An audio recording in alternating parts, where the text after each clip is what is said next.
ओम शांति। भगवत गीता श्लोक क्लास में आज का श्लोक है 9वें अध्याय का 30वां श्लोक, अध्याय 9, श्लोक नंबर 30।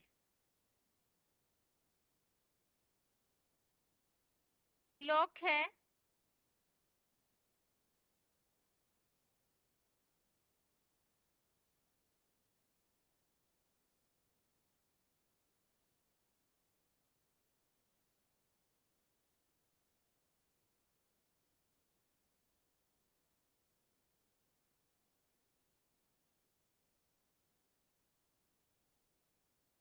श्लोक है अपि चेत सुदुराचारो भजते मामन्य भाग साधुरेव स मंतव्य सम्यक व्यवसितो ही सह। श्लोक दोबारा। अपि चेत सुदुराचारो भजते माम अनन्य भाग साधुरेव स मंतव्य सम्यक व्यवसितो ही सह। श्लोक का संधि विच्छेद है अपि चेत सुदुराचारः भजते माम अनन्य भाग साधु एव स मंतव्यः सम्यक व्यवसितः ही सह। संधि विच्छेद दोबारा। अपि चेत सुदुराचारः भजते माम अनन्य भाग साधु एव स मंतव्यः सम्यक व्यवसितः ही सह।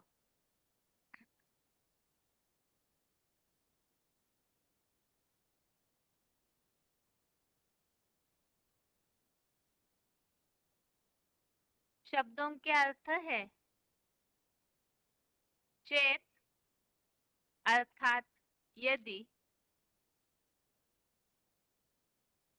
सुदुराचारो अर्थात अत्यंत दुराचारी, अपि अर्थात भी, अनन्य भाग अर्थात अव्यभिचारी भाव से, माम अर्थात मुझे, भजते अर्थात याद करता है, स अर्थात वह, साधु अर्थात सत्पुरुष, एव अर्थात ही, मंतव्य अर्थात मानने योग्य है, ही अर्थात क्योंकि, स अर्थात वह, सम्यक अर्थात समुचित, व्यवसितः अर्थात निश्चयवान है। शब्दों के अर्थ दोबारा। चेत अर्थात यदि, सुदुराचारो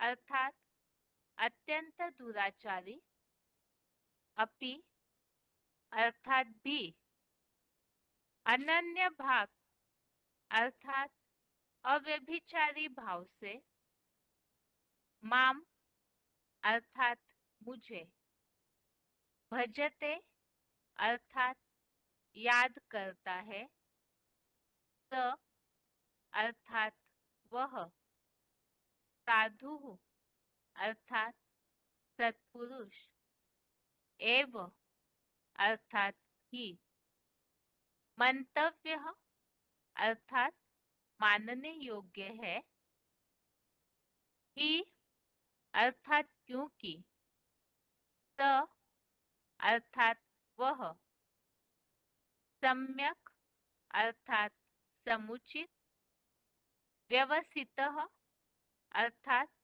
निश्चयवान है। श्लोक का अर्थ है, यदि अत्यंत दुराचारी भी अव्यभिचारी भाव से मुझे याद करता है, वह सत्पुरुष ही मानने योग्य है, क्योंकि वह समुचित निश्चयवान है। तो जहाँ श्लोकों में हम भगवान के भक्तों के बारे में समझ रहे थे कि जो ऐसे भगवान की अव्यभिचारी भाव से भक्ति करते हैं, तो ऐसे जो भक्त है वो शुभ अशुभ कर्मों के बंधनों से मुक्त हो जाते हैं और भगवान के भाव को, भगवान को प्राप्त करते हैं, अर्थात राजाई भाव को प्राप्त करते हैं। भगवान के लिए वैसे कोई भी न प्यारा है न द्वेष योग्य है। जो श्रद्धा पूर्वक उन्हें याद करते हैं तो भगवान उनके साथ ही है, ऐसे इसके पिछले श्लोक में हमने समझा।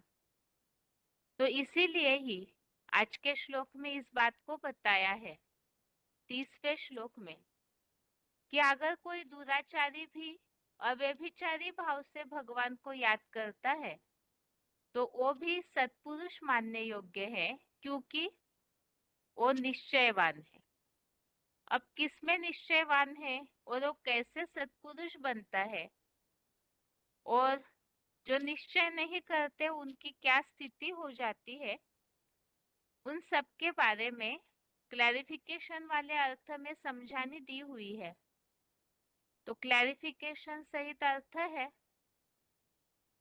यदि कोई अजामिल जैसा अत्यंत दुराचारी भी अव्यभिचारी भाव से श्रद्धा पूर्वक मुझे याद करता है तो वह भी एक निष्ठ होने से सत्पुरुष ही मानने योग्य है, क्योंकि वह शिव बाबा में समुचित निश्चयवान है। बाकी अनिश्चयी देह से नष्ट हो जाएंगे। तो यहाँ बताया कि अत्यंत दुराचारी अर्थात उदाहरण दिया है अजामिल जैसे। अजामिल के लिए शास्त्रों में ऐसी कथाएं बनी हुई है कि वो बहुत ही विकारी और पापी था, लेकिन अपने जीवन के अंत में नारायण को याद करके वो सदगति को प्राप्त करता है। एक तो भक्ति मार्ग की कथाएं है, और जैसे मुरलियों में उल्लेख आता है उस अनुसार मुरलियों में तो काफी अलग अलग बातें शिव बाबा ने समझाई है। इस कलयुगी दुनिया में तो सभी पतित है, और जब प्राप्ति करनी है, श्रेष्ठ बनना है, तो मामेकम याद करते हैं, तो ऐसी आत्माएं शूद्र मनुष्य से देवता बनने में परिवर्तित हो जाती है। लेकिन ऐसे पावन बनने के लिए, बंदर से मंदिर लायक बनने के लिए, विकारी पतित नीचे गिरी आत्माओं से फिर से पावन देवता बनने, ऊंचा उठने क्या जरूरी है।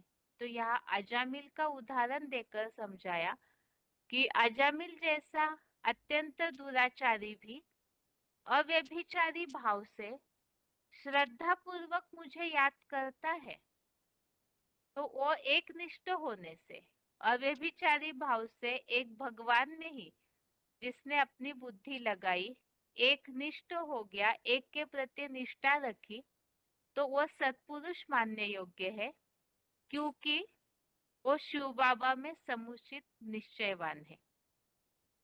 तो जो भगवान के प्रति पूरी तरह निश्चयवान बन जाते हैं, तो जैसे मुरलियों में भी आता है, याद से शंका रंग लगता है, तो जिन्होंने अव्यभिचारी भाव से शिव बाबा के प्रति निश्चय करके याद किया, तो वो सत्पुरुष बन जाते हैं।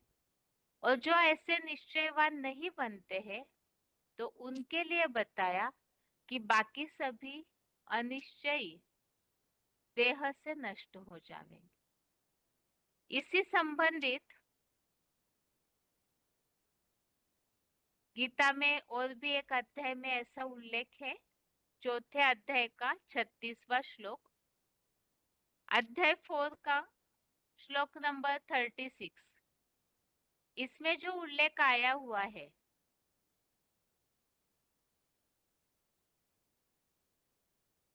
चाहे सब पापियों से भी महाधोखेबाज और महापापी अजामिल जैसा नीच शूद्र माना गया अधिक पापी क्यों न हो, तो भी दया के भंडार शिव बाबा पुत्र महादेव अर्जुन आदम ऐसे ज्ञानी शंकर चाप जहाज से निसंदेह सारे ही पाप समुद्र को इस देह रूप जहाज में बैठा ज्ञान योग बल से तैर कर पूरा पार कर जाएगा। अर्थात चाहे कैसे भी कोई पापी हो, लेकिन जिसने शिव बाबा के प्रति निश्चय कर लिया, तो शास्त्रों में जो वर्णन है, शंकर चाप जहाज जही चढ़ उतरे पार नर, तो उस जहाज का अर्थात उस शिव बाबा का जिसने आधार लिया, तो वो इस पाप समुद्र से तैर करके ज्ञान और योग बल से पार हो जाते हैं, अर्थात उनकी सद्गति हो जाएगी। और जो निश्चय नहीं धारण करते, जो अव्यभिचारी याद नहीं करते, तो वो नष्ट हो जाएंगे, इस विषय सागर को पार नहीं कर पाएंगे, देह से ही नष्ट हो जाएंगे। ये तो आज के श्लोक का अर्थ है। यहाँ भक्तों की महिमा के बारे में बताया। भगवान के लिए तो कोई बुरा है संस्कारों से तो द्वेष योग्य नहीं होते। भगवान सबके आत्मिक रूप को देखते हैं। जैसे मुरलियों में भी ये बात आती है कि भगवान के पास तो जब इस सृष्टि पर आते हैं शिव बाबा, तो सभी ही पतित आत्माएं होती है, लेकिन जो निश्चय कर लेते हैं तो उनका उद्धार हो जाता है। इस तरह से आज के श्लोक का अर्थ है। उच्चारण सुनते हैं, उसके बाद पॉइंट्स।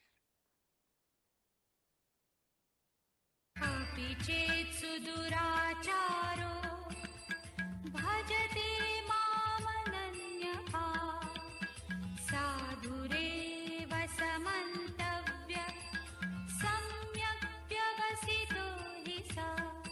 यदि कोई अजामिल जैसा अत्यंत दुराचारी भी अव्यभिचारी भाव से श्रद्धा पूर्वक मुझे याद करता है, तो वह भी एक निष्ठ होने से सत्पुरुष ही मानने योग्य है, क्योंकि वह शिव बाबा में समुचित निश्चयवान है। बाकी अनिश्चयी देह से नष्ट हो जाएंगे।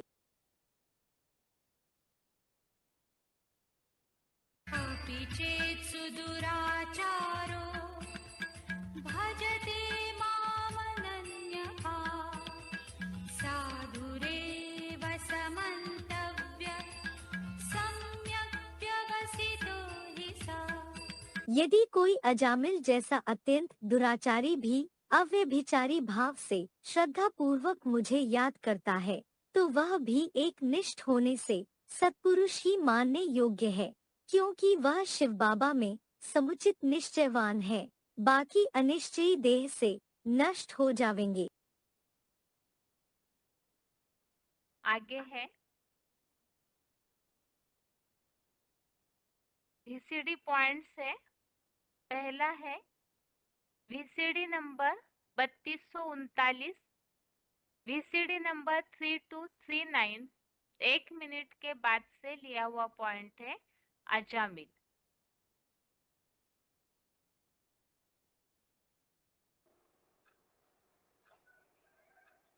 तो ये समझ होती है,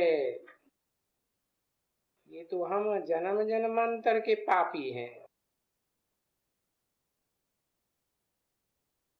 और हल्के फुल्के पापी नहीं, अजामिल जैसे पापी हैं।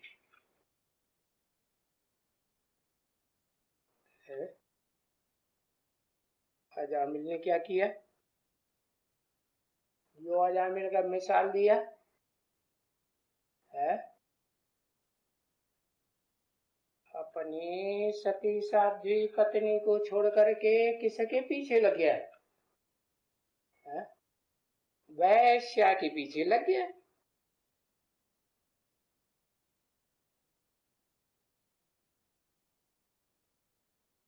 अगला पॉइंट है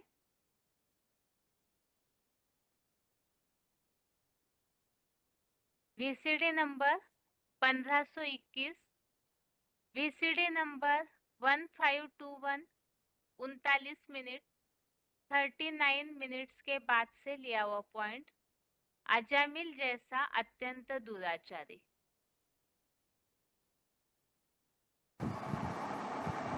अजामिल कहा ही उनको जाता है जो बहुत बेविचारी बनता है।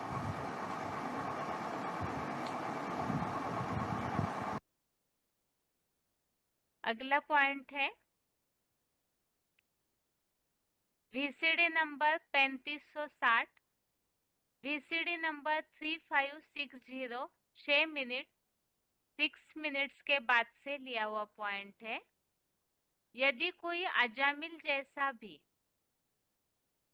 अव्यभिचारी भाव से श्रद्धा पूर्वक मुझे याद करता है तो वह भी एक निष्ठ होने से सत्पुरुष ही मानने योग्य है, क्योंकि वह शुभावा में समुचित निश्चयवान है।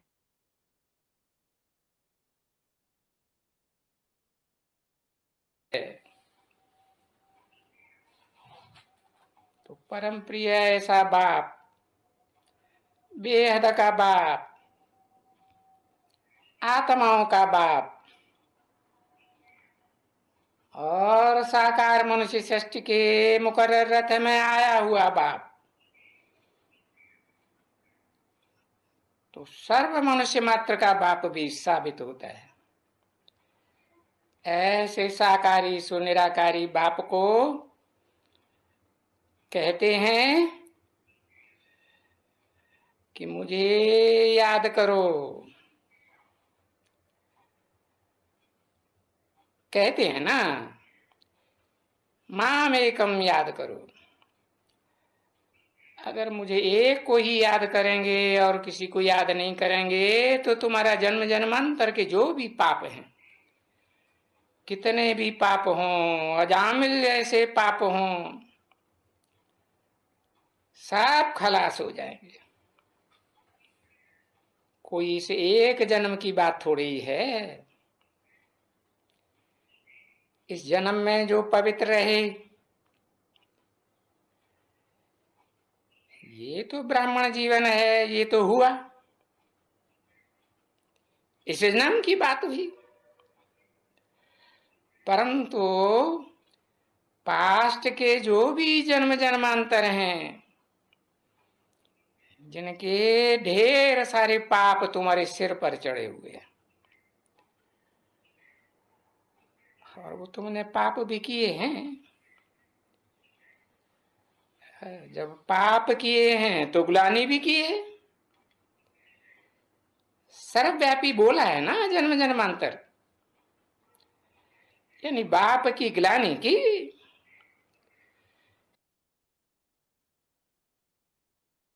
अगला पॉइंट है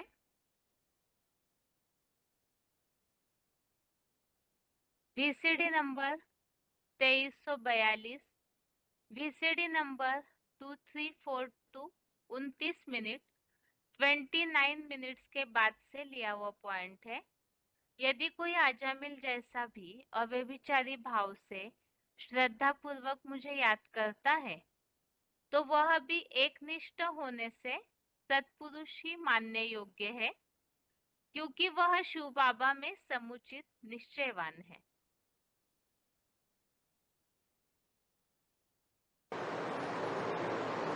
वो सत्य बाप ही आकर के सत्य का परिचय देते हैं।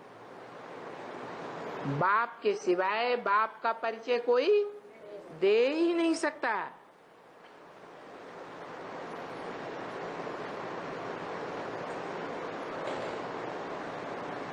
तो बाप जो आकर के परिचय देते हैं, उस परिचय को समझकर, सुनकर, धारण करके औरों को जो धारण कराते हैं, वो फिर बाप का सत्य परिचय देते हैं, सच्ची जानकारी देते हैं। और बाप की सच्ची जानकारी जिनको मिलती है तो सही रूप में याद करते हैं।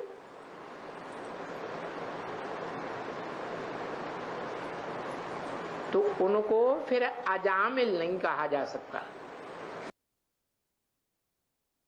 अगला पॉइंट है वीसीडी नंबर 2411, वीसीडी नंबर 2411 3 घंटा 57 मिनट 3 आवर्स 57 मिनट्स के बाद से लिया हुआ पॉइंट है। बाकी अनिश्चयी देह से नष्ट हो जाएंगे।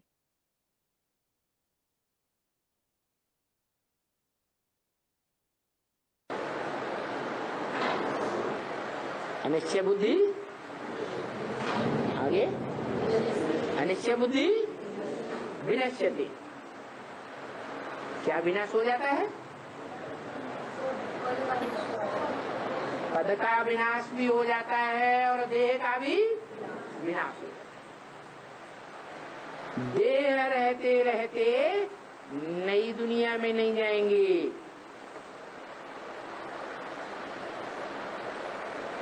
देह खलास हो जाएगी। भूकंप आएंगे, 1-2 मंजिल से लेकर के सैकड़ों मार ऊंची मंजिल के मकान धराशायी होंगे और सब तरफ तरफ के, कोई की बाह दबेगी, कोई की टांग दबेगी, कोई की गर्दन दबेगी, सब हाय हाय करके मरेगा।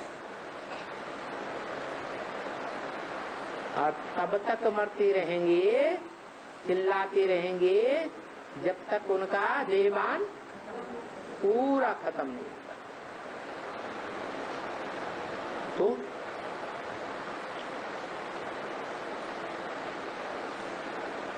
इस जन्म में जीते जीते बाप का वर्षा लेंगे अतीन्द्रिय सुख का, या अगले जन्म में लेंगे?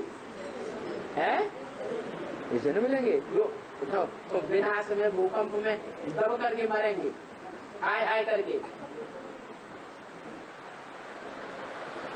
है इस जन्म में वर्षा लेंगे? ऊंचते ऊंच बाप से वर्षा लेंगे? नहीं। अगली पीढ़ियों में वर्षा लेंगे, देवताओं से, देव आत्माओं से वर्षा लेंगे प्रैक्टिकल जीवन में। लेकिन भगवान से वर्षा नहीं होगी, जो ऊंचे थे ऊंचे भगवान। इस तरह से ये आज के श्लोक संबंधित पॉइंट्स है, जिसमें हमने ये बातें समझी है कि मामेकम की याद के द्वारा जब सारे पाप नष्ट हो जाते हैं, जन्म जन्मांतर जैसे कि ग्लानि की है शिव बाबा की, सर्वव्यापी कहकर भगवान की ग्लानि की, तो ऐसे और भी जो भी पाप किए हैं तो कलयुग अंत में वो अजामिल जैसे बन जाते हैं और मामेकम की याद से समुचित निश्चयवान जो है उनका उद्धार हो जाता है। अन्यथा बाकी जो अनिश्चयी है वो देह सहित विनाश काल में नष्ट हो जाएंगे। ये तो आज के श्लोक का अर्थ हो गया। अभी आगे है रिवीजन। रिवीजन के लिए श्लोक नंबर है दूसरे अध्याय का 48वें श्लोक से 50वें श्लोक तक, अध्याय 2 का श्लोक नंबर 48 से 50 तक और 9वें अध्याय का 30वां, अध्याय 9 का श्लोक नंबर 30। तो दूसरे अध्याय का 48वां श्लोक है। यहाँ जो बात हम श्लोकों में समझ रहे थे ऐसे भी है जो वेद वाद विवाद में लिप्त रहते हैं और उसके कारण जो अनेक शाखाओं की मतें अनेक है, उस कारण से उसमें प्रभावित होकर जो वेद वाद विवाद में लिप्त रहते हैं, ऐसे जो अविवेकी जन कहे गए हैं, वो फिर यहाँ पर ही स्वर्ग है ऐसे मानकर भोग ऐश्वर्य में ही अपनी बुद्धि को उलझाते हैं, ऐसे क्रियाकांड आदि की बातें करते रहते हैं। और इसका परिणाम यह है कि ऐसी आत्माएं या ऐसे जो भोग ऐश्वर्य में ही जो उलझे रहते हैं, वो फिर उनकी बुद्धि आत्मा की संपूर्ण गहराई स्वरूप अर्थात समाधि में स्थित नहीं हो पाती है। इसीलिए भगवान ने अर्जुन को ये बात समझाई है कि ये जो वेद है ये भी 3 गुणों के विषय वाले हैं। इसीलिए इन 3 गुणों से भी पार भगवान के समान 16 कला से भी ऊपर सत्व गुण में स्थिर होने के लिए बताया। अर्थात आत्म बिंदु की स्थिति में स्थिर होने से जो सुख दुख आदि द्वंद्व है उससे पार हो जाएगा। अर्थात जो प्राप्ति और उसकी रक्षा है उससे भी रहित होकर आत्म बिंदु की स्थिति में स्थित होने के लिए बताया है। और इसी के लिए ये बात समझाई कि जैसे जिन्हें ज्ञान का सागर मिल जाए तो पोक्से गडीचियों में अपनी बुद्धि को नहीं उलझाएंगे, अर्थात और किसी भी मनुष्य गुरुओं का जो देह भान से भरा हुआ मटमैला ज्ञान है उसमें अपनी बुद्धि को नहीं अटकाएंगे। अब यहाँ पर आज के श्लोक में अर्जुन को इस धर्म युद्ध और कर्म युद्ध में ये जो सत्य असत्य का युद्ध है इसमें और कैसी स्थिति धारण करनी है ये बताया है। तो 48वां श्लोक नंबर 48 है, योगस्थः कुरु कर्माणि संगम त्यक्त्वा धनंजय सिद्ध सिद्ध्यो समो भूत्वा समत्वम योग उच्यते। श्लोक दोबारा, योगस्थः कुरु कर्माणि संगम त्यक्त्वा धनंजय सिद्ध्या सिद्ध्यो समो भूत्वा समत्वम योग उच्यते। अर्थात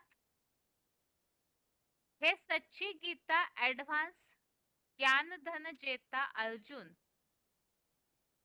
आसक्ति त्याग कर योगारूढ़ हुआ, अन्य द्वंद्वों जैसी सफलता असफलता में भी समान होकर कर्म फल त्यागी बनकर कर्मों को कर। हर प्रकार के द्वंद्वों में सदाकाल समत्व ही योग कहा जाता है। तो यहाँ पर ये बात भगवान ने अर्जुन को समझाई है। जैसे इसके पहले 47 श्लोक में हमने समझा था कि सिर्फ तेरा कर्म योग में ही अधिकार है, कर्म फल में नहीं। तो सांसारिक कर्म फल की इच्छा न करके कर्म करने के लिए भगवान ने अर्जुन को बताया है। तो इसी तरह से इस श्लोक में ये बात बताई कि इस कर्म योग में कर्म करते समय आसक्ति को त्यागना है, योगारूढ़ हुआ अर्थात याद की स्थिति में ही कर्म करना है और उसमें साथ में इस कर्म युद्ध करते समय सफलता असफलता जो भी मिले वो सब में समान समत्वम योग उच्यते। तो हर प्रकार के द्वंद्व में वो कौन से द्वंद्व आते हैं सामने, तो उसके लिए रेफरेंस श्लोक हमने लिए हैं। गीता में और भी ऐसे श्लोक है जिसमें किस प्रकार के द्वंद्व आते हैं इस युद्ध में उनका उल्लेख है। तो पहला रेफरेंस श्लोक है तीसरे अध्याय का 34वां अध्याय 3 का श्लोक नंबर 34। इस श्लोक में भी दूसरे अध्याय के 48 अर्थात अभी के श्लोक का उल्लेख दिया हुआ है। इंद्रिय का राग और द्वेष उस विशेष इंद्रिय के विषय भोग में होता है, तो उन राग द्वेष के दोनों के वश में ना आए क्योंकि वे आत्मा के शत्रु है। तो इस श्लोक में ये बात बताई है, जैसे 48 श्लोक में बताया सफलता असफलता ये दोनों द्वंद्वों में समान स्थिति, योगी अर्थात ही हर बात में समान बैलेंस। तो राग और द्वेष, न आसक्ति हो न घृणा, द्वेष हो अर्थात इच्छाएं भी नहीं और घृणा भी नहीं, अटैचमेंट भी नहीं और किसी के प्रति द्वेष भावना भी नहीं, तो इन दोनों के भी वश में ना आना, तो इसीलिए समत्वम योग उच्यते। अगला रेफरेंस श्लोक है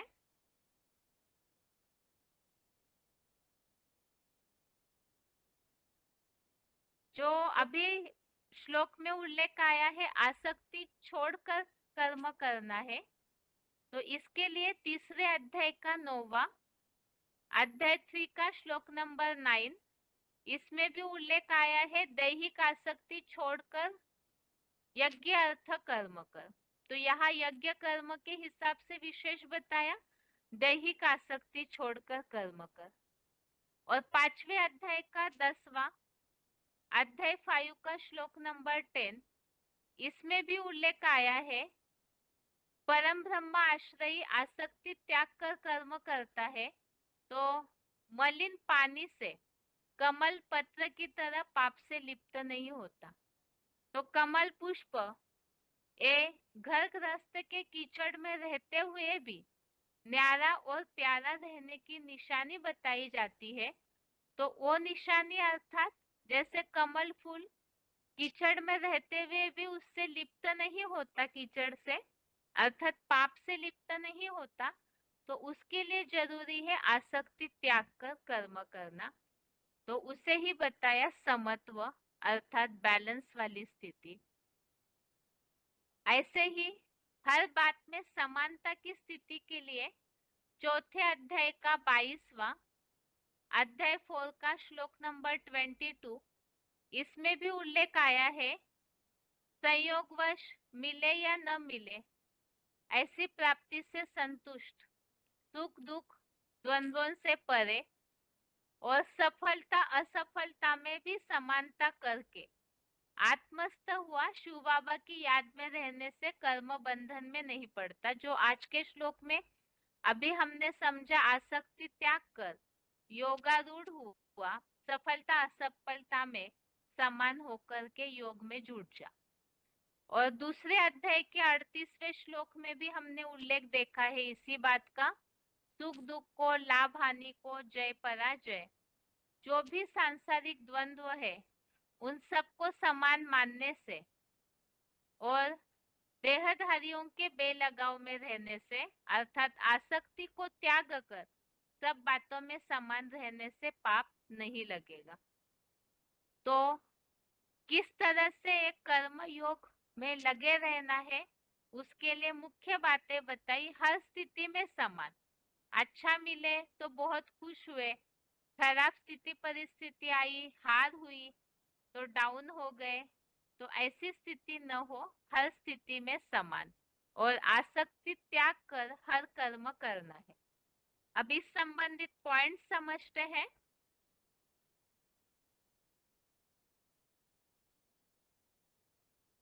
वार्तालाप number 781, discussion number 781, 20 minute 20 minutes के बाद से लिया हुआ पॉइंट है। समत्व योग अर्थात क्या?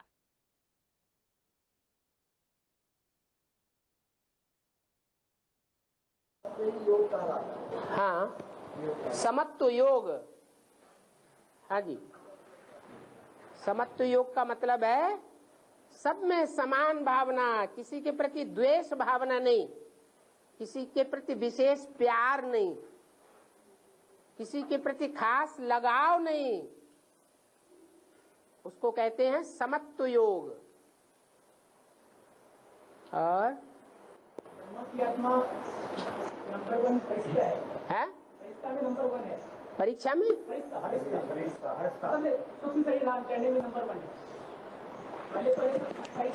फरिश्ता दो तरह के होते हैं।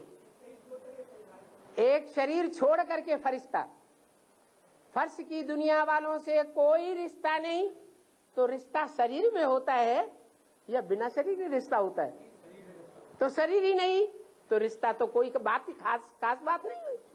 खास बात उनके लिए है कि जो शरीर में भी है और शरीर में होते हुए भी फर्श की दुनिया वालों से कोई रिश्ता निभाने वाले नहीं।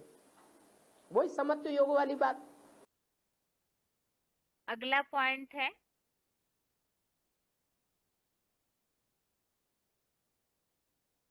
VCD number 1792, VCD number 1792, 54 minute 54 minutes के बाद से लिया हुआ पॉइंट है समत्व योग।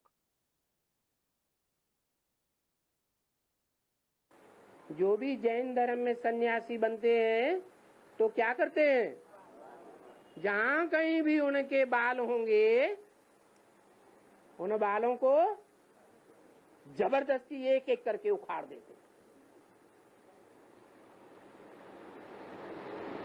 ये बोलते हैं ये तो सहन करना है ना,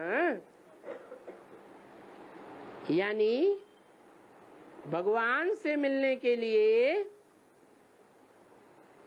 कुछ सहन भी तो करना पड़ता है ना। तो देखो ये सहन कराते हैं। क्या सहन कराते हैं?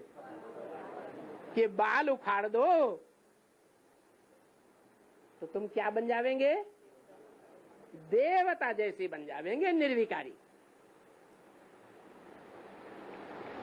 अभी तुमको कोई सहन करने की बात कुछ थोड़ा ही है? सहन करने की बात है। एक एक बाल उखाड़ने में तो कितनी तकलीफ होती है। और ये जो बाल होते हैं उन बालों में खून होता है? होता है? खून तो होता नहीं। और बाबा क्या करते हैं? याद के पुरुषार्थ से तुम्हारे ऐसे बाल जिनमें काले काले संकल्पों का कोई भी खून नहीं है,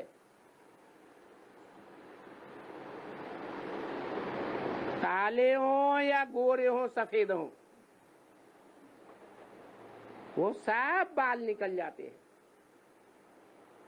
स्वतः ही निकल जाते हैं। जैसे गीता में कहा है, योगस्थ है कुरु कर्माणि संगम त्यक्त्वा धनंजय। हे ज्ञान धन को जीतने वाले, तू क्या कर? योग युक्त हो जा। योग युक्त हो जाने से न तेरा पाप कर्म बनेगा और न पुण्य कर्म बनेगा। न सफेद बाल रहेंगे और न काले बाल रहेंगे। फिर गंदे और अच्छे संकल्प चलेंगे? हैं? नहीं चलेंगे। अगला पॉइंट है आसक्ति छोड़कर कर्म करना है। VCD number 413, VCD number 413 43 minute 43 minutes के बाद से लिया हुआ पॉइंट है।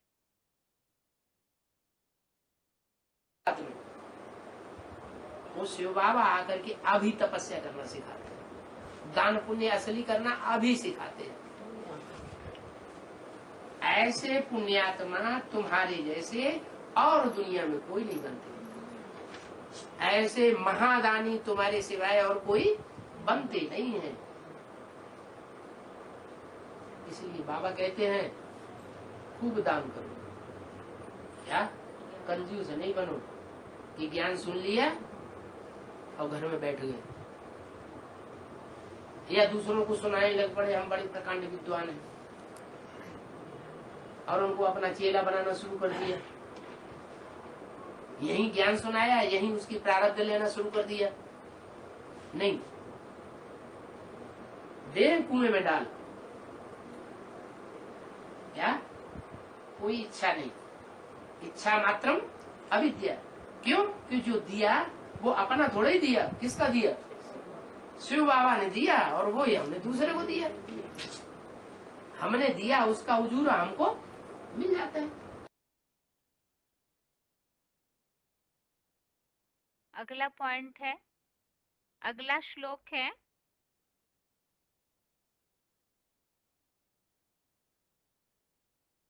दूसरे अध्याय का 49वां श्लोक, श्लोक नंबर 49 है। दूरेन ह्यवरन् कर्म बुद्धि योगा धनंजय बुद्धो शरणम अन्विच्छ कृपणा फल हेतव। श्लोक दोबारा। दूरेन ह्यवरन् कर्म बुद्धि योगा धनंजय बुद्धो शरणम अन्विच्छ कृपणा फल हेतव। अर्थात हे ज्ञान धन जेता अर्जुन, एक सर्वोत्तम शिव में बुद्धि योग लगाने सिवा केवल कर्म करना अति नीचा है। बड़े बड़े धर्माधीश बुद्धिमानों की भी बुद्धि त्रिनेत्री शिव बाबा की शरण ले। कर्म फल के इच्छुक कंजूस है, विश्व कल्याणार्थ किसी को कुछ नहीं देना चाहते। तो यहाँ श्लोक में बात बताई है कर्म करने के बारे में।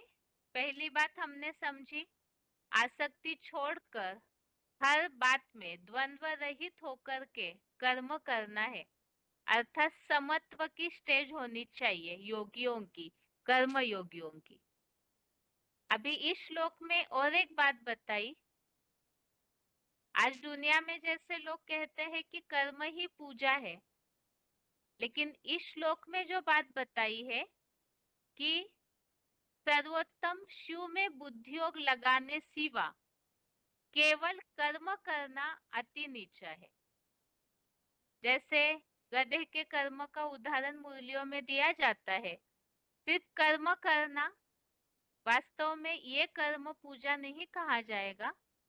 तो भगवान में बुद्धियोग लगा करके अगर कर्म करते हैं तो मान्य है, और भगवत गीता अनुसार भगवान से बुद्धियोग लगाने सिवाय जो कर्म किया वो नीचा है। इसीलिए एक बुद्धिमानों की बुद्धि शिव बाबा की शरण ले, और कर्म फल के इच्छुक कंजूस है। कर्म किया और उसके फल की इच्छा रखी तो कंजूस है, जो विश्व कल्याण के लिए किसी को कुछ देना नहीं चाहते हैं। और इस कंजूस के बारे में ही नीचे फुटनोट दिया हुआ है। उदाहरण के तौर पर कंजूस पश्चिमी सभ्यता के प्रतीक श्रीनाथ पुजारी जैसे लोग लोक कल्याण के लिए कुछ भी त्यागना नहीं चाहते। सारे देशी गाय वाले घी के माल बेचकर भी खुद ही खा जाते हैं। अतः इन उड़ीसा जैसे गरीबों के राज्य में पूर्व के जगन्नाथ का सादा भोग खाना है। इसीलिए मुरली में बोला है, मुरली तारीख 26 जून 1970, 26 जून 1970, सभी से फर्स्ट क्लास शुद्ध खाना है दाल या कढ़ी, चावल, आलू।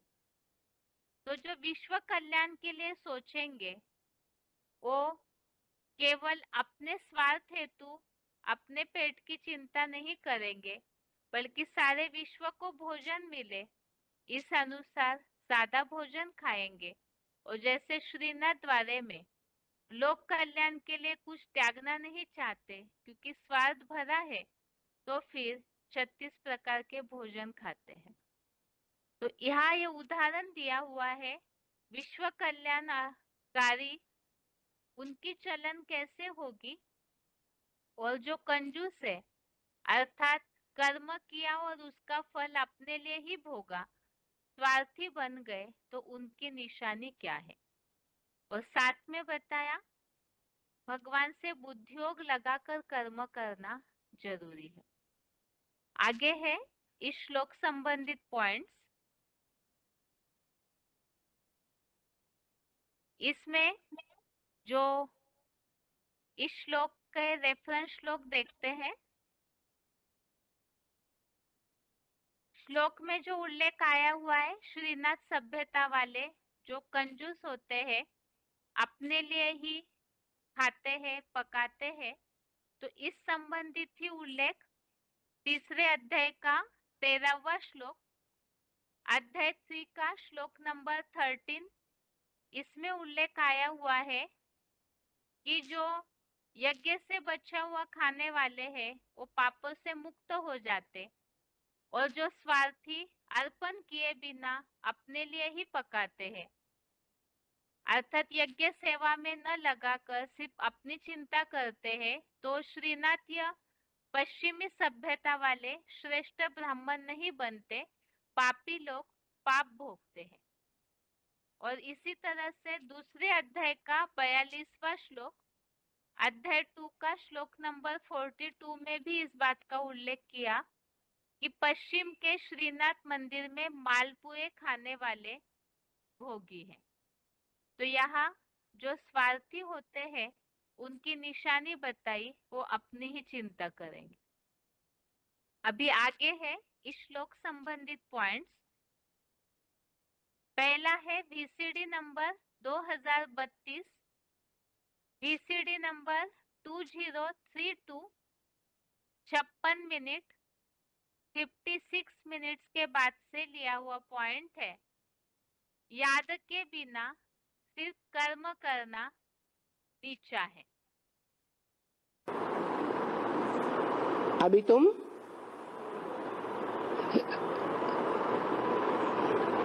ब्राह्मण ऊंचे से ऊंचे हो, क्योंकि चोटी में ब्राह्मण, मस्तक में देवताएं, भुजाओं में क्षत्रिय, पेट और जंघाओं में वैश्य और पांव में शुद्ध दिखाई जाते हैं। नीच से नीच कर्म करने वाले, अगर सिर्फ कर्म करते हैं तो नीच से नीच, अगर कर्म करते करते बाप की याद है तो कैसे हुए? ऊंच हुए। तो तुम्हारा है ऊंचे से ऊंचे वर्ण ब्राह्मण वर्ण। अगला पॉइंट है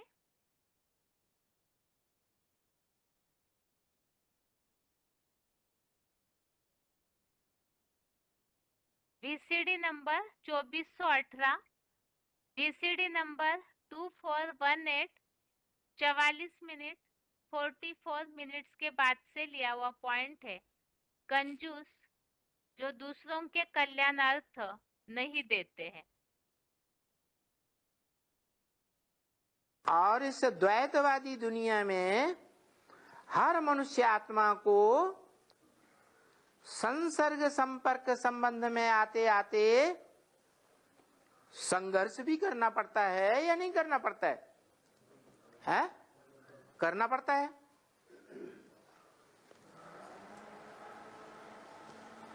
जो सच्चा होगा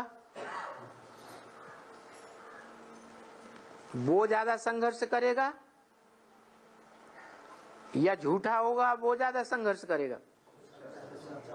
है क्यों? झूठे आदमी संघर्ष नहीं करते, दूसरों को तंग नहीं करते हैं? करते तो हैं, लेकिन स्वार्थ के लिए करते हैं या दूसरों के लिए करते हैं? स्वार्थ के लिए करते हैं।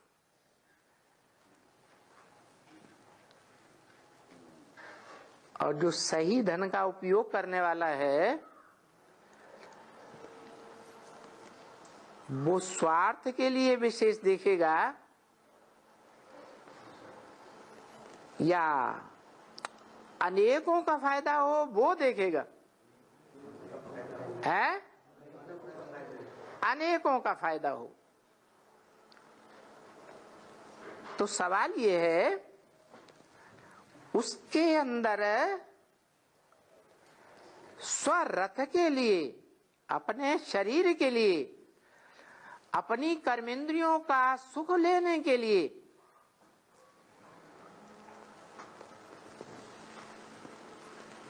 लगाव रहना चाहिए या नहीं रहना चाहिए? है?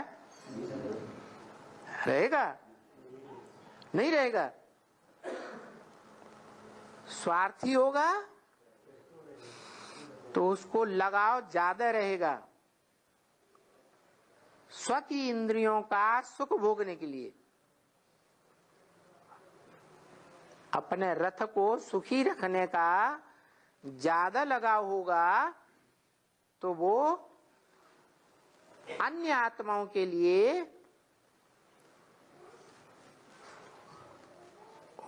बांटने का काम नहीं करेगा। माने कंजूस है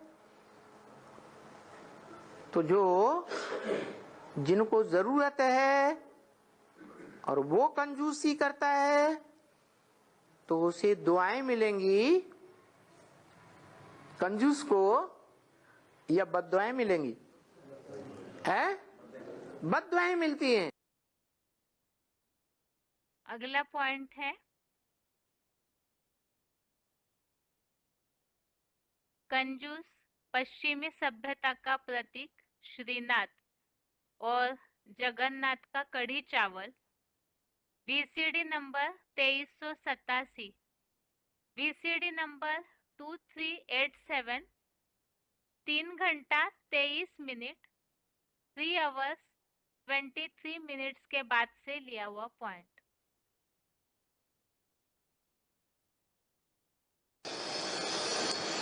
वो विश्व का मालिक जैसे अपनी परवरिश करता है वैसे ही सारे संसार की परवरिश करता है।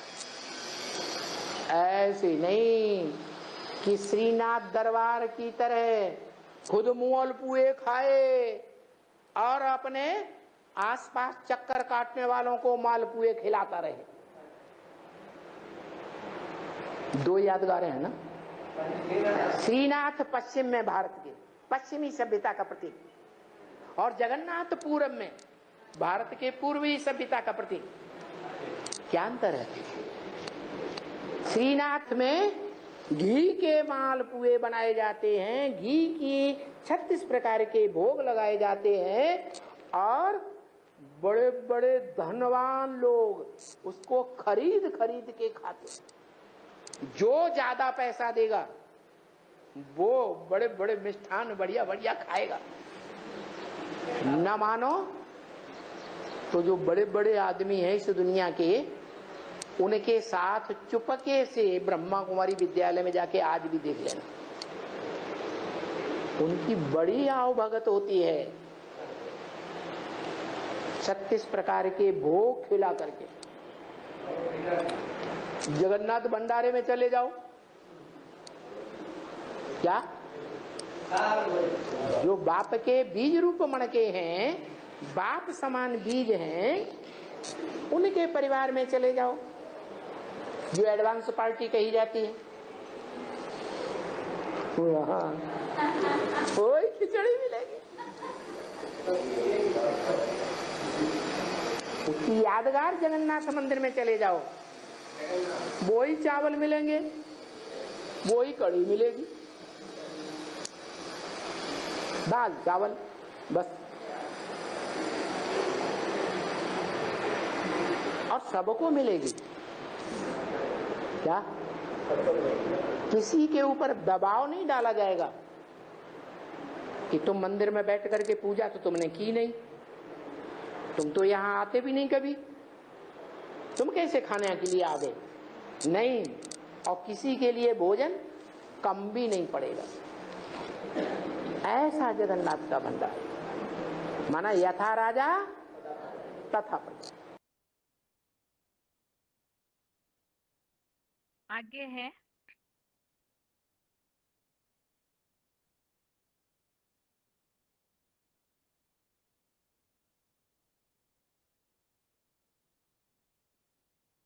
आगे है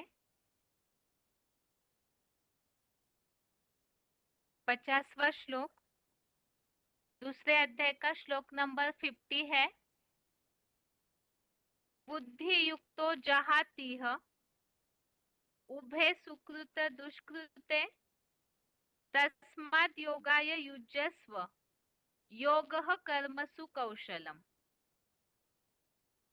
श्लोक दोबारा, बुद्धि युक्तो जहातीह उभे सुकृत दुष्कृते तस्माद् योगाय युज्यस्व योगः कर्मसु कौशलम।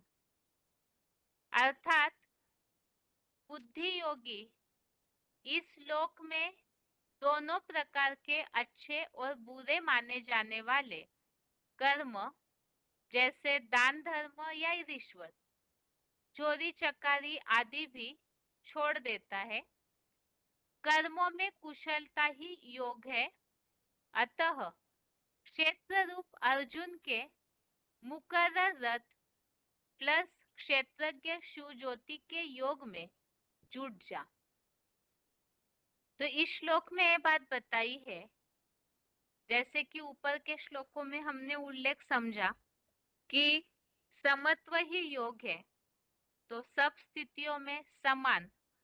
और ऐसा जो बुद्धि योगी है वो केवल भगवान की याद में अगर रहकर कर्म करता है तो वही ऊंचा है, और सिर्फ कर्म किया तो नीचा है। तो ऐसा बुद्धि योगी का और एक लक्षण इस श्लोक में बताया है कि दोनों प्रकार के, इस श्लोक के जो दोनों प्रकार के कर्म है, अच्छे या बुरे, तो वो दोनों भी ऐसा बुद्धि योगी छोड़ देता है। इस संसार के कर्म अर्थात जैसे दान धर्म या रिश्वत, चोरी चकारी आदि भी छोड़ देता है। कर्मों में कुशलता ही योग है, इसीलिए योग में जुट जा। अब कैसे कर्मों में कुशलता, कुशल कर्म किसे कहा जाता है, तो प्रैक्टिकल जीवन में समझने के लिए आगे VCD पॉइंट समझेंगे। लेकिन यहाँ पर गीता का एक श्लोक और लिया हुआ है, 5वें अध्याय का 13वां अध्याय 5 का श्लोक नंबर 13। इसमें ये बात आई हुई है, इंद्रियों का वश करता आत्मा भ्रूमध्य स्टार में स्थित हो, मन से सब कर्मों को संपूर्ण त्याग कर। जो इस श्लोक में 50वें श्लोक में उल्लेख है कि दोनों प्रकार के कर्मों को छोड़ देता है, अर्थात मन से सब कर्मों को त्याग कर, जो अभी तक श्लोकों में हमने समझा, आसक्ति छोड़ करके कर्म करना और मन से सब कर्मों को त्याग कर 9 द्वार वाले नगर रूपी शरीर में कुछ न करता हुआ और न कराता हुआ सुख पूर्वक ही रहता है। तो इस तरह से जो योगी है उनके लक्षण बताए, जो किस तरह से कर्म करके सुखपूर्वक रहता है।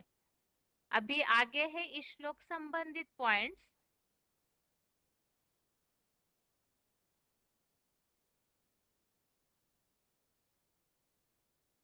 पहला है selected point 502, selected point number 502, कर्मों में कुशलता ही योग है।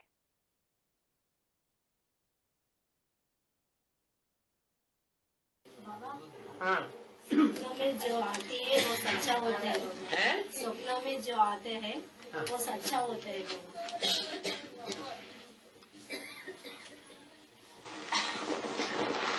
बता दिया ना, आदमी अच्छे कर्म भी करता है और बुरे कर्म भी करता है। दुकान में बैठा हुआ आदमी कपड़ा फाड़ता है सारे दिन, वो तो अपना धंधा कर रहा है। सारा दिन कपड़ा फाड़ता है, रात में अपनी धोती फाड़ देता है। तो कैसा स्वप्न हुआ? अच्छा स्वप्न। अच्छा स्वप्न हुआ, धोती फाड़ दी। नहीं बाबा, अभी बाबा आते हैं ना। ये बताओ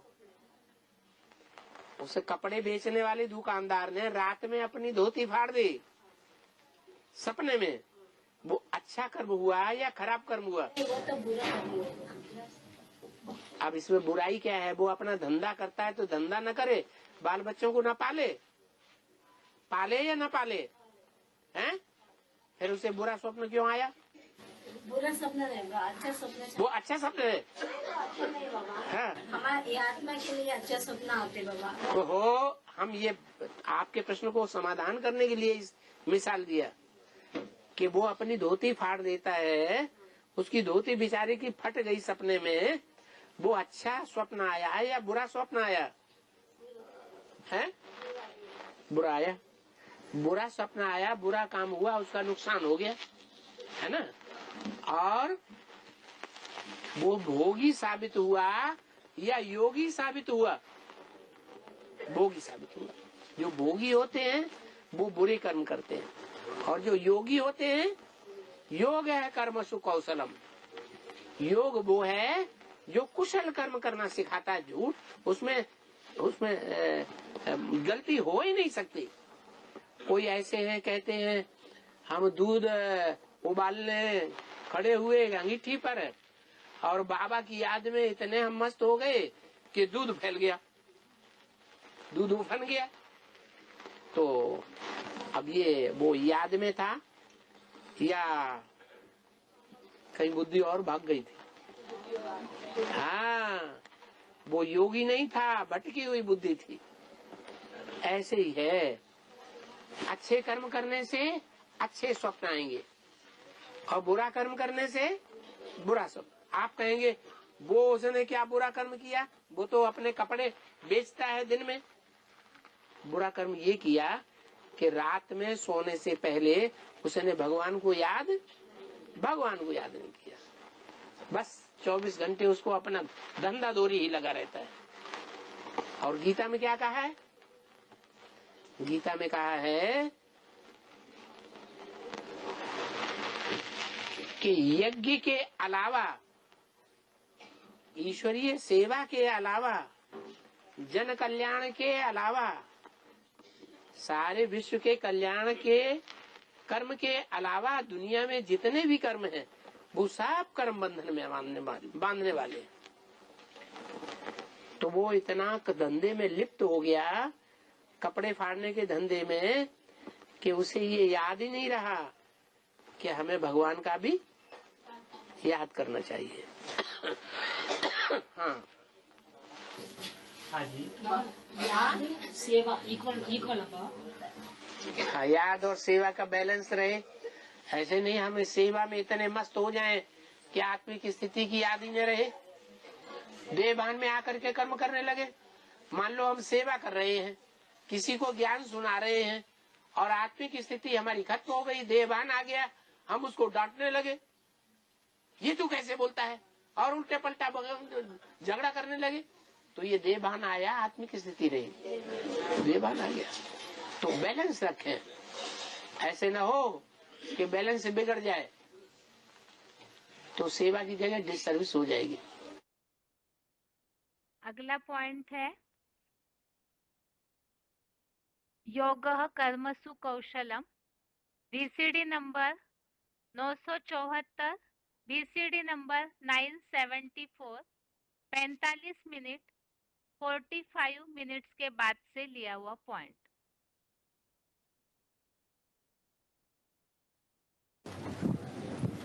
दिल कहो, मन कहो,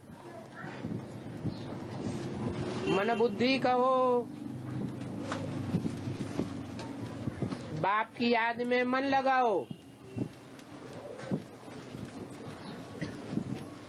उसको कहते हैं दिल यार डे। हमारा यार कौन है? अव्वल नंबर हमारा यार शिव बाबा। उसकी याद में दिल लगाओ, दिल से याद करो, ऐसे नहीं कि दिल और जगह लगा हुआ है और हाथों से काम कर रहे हैं। तो कम कार्डे दिल यार्डे नहीं कहेंगे, कब कहेंगे? जब हाथ काम में लगे हुए हों, चाहे लौकिक दुनिया का कार्य कर रहे हों और चाहे अलौकिक दुनिया के बर्तन ही क्यों न मांज रहे हों। अलौकिक सेवा में काम में हाथ लगे हुए हैं, लेकिन दिल कहाँ लगा हुआ हो?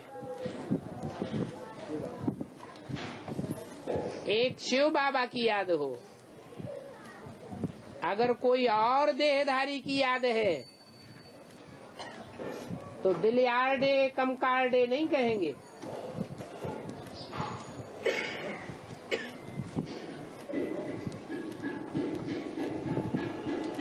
क्योंकि बाप की याद में किया हुआ कार्य ही योग है, कर्म सुकौशलम है। कर्मों में कुशलता बाप की असली याद ही सिखाती है, बाकी तो सब अकार्य हो जाते हैं, अकर्तव्य है, कर्तव्य नहीं है। कर्तव्य माने करने योग्य काम। आगे है वार्तालाप number 667, discussion number 667, 25 minute 25 minutes के बाद से लिया हुआ पॉइंट है। याद में रहकर और श्रीमत अनुसार किए हुए कर्म ही कुशल है।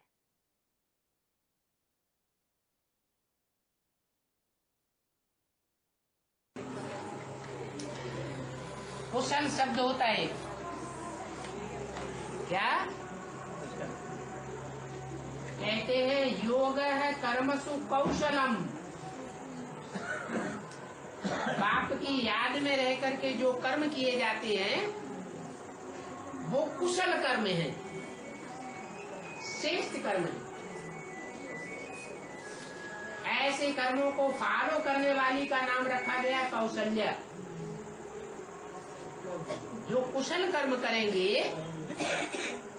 वो श्रेष्ठ कहे जाएंगे, या जो श्रीमत के अनुकूल कर्म नहीं करेंगे वो कुशल और श्रेष्ठ कहे जाएंगे। श्रीमत के अनुकूल कर्म करें।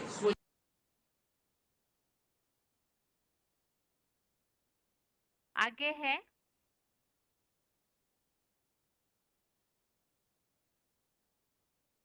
आज का श्लोक है 9वें अध्याय का 30वां श्लोक, अध्याय 9 का श्लोक नंबर 30 है।